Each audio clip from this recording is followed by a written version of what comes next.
After a night of grazing on land, these hippos return to spend the daylight hours in the cooling waters, and the barbel come to meet them.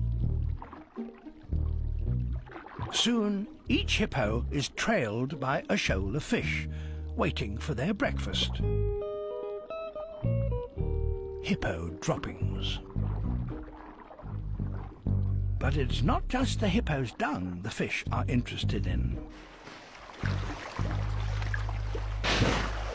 When the hippos reach one particular spot in the pool, they stand still and wait, and the fish start to clean them, removing ticks and parasites and other tasty morsels.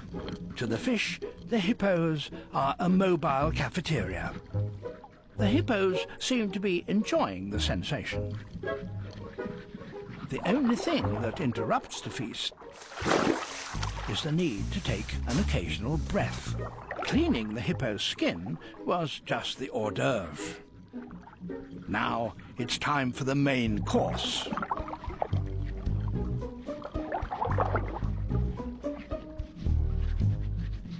So, in addition to providing skin care, the fish look after the hippo's dental hygiene.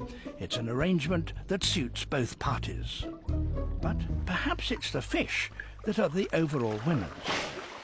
For thanks to the hippos, they are able to feed on the abundant vegetation that would otherwise be beyond their reach, growing around their pool on land.